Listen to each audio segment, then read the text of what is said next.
Assalamu alaikum wa rahmatullahi ta'ala wa barakatuh.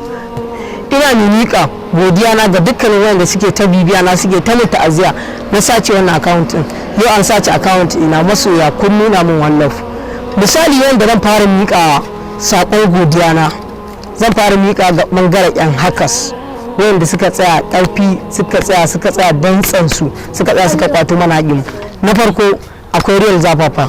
Ina mai miƙa godiya akan abin da kai mana wajen bibiyar account nan da aka sata.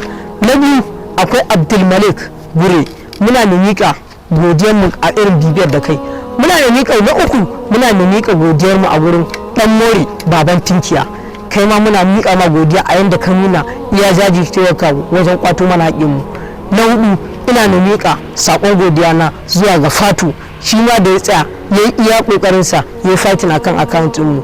Ire-iren waɗanda suka yi mana fighting akan account mu idan muka ce za mu jero sunayensu za mu zauna mu fa'awa a wurin nan. Muna da miƙa sakon godiyar mu ga waɗanda dukkanin waɗanda suka bibiyo suka je suka yi mana fighting domin dawowa da account mu yancin sa.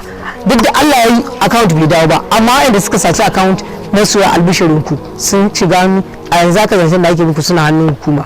To ba burin mu dai mu muzanta dan adam ba, su suka so su muzanta kansu. Da haka ku bibi sabon account ɗinmu na TikTok mai suna dan anti-comedian. Yanzu zai fara aiki ne daga 0 zai je 1 2 3 kafin ya kai miliyan. Da Allah sai ku dage ku ci gaba da following ɗinmu, sannan ku ci gaba da mana sharing, ku ci gaba da mana comment, ku ci gaba da mana ɗere yanda muke ba ku nishaɗi. Nagode na ku dan anti.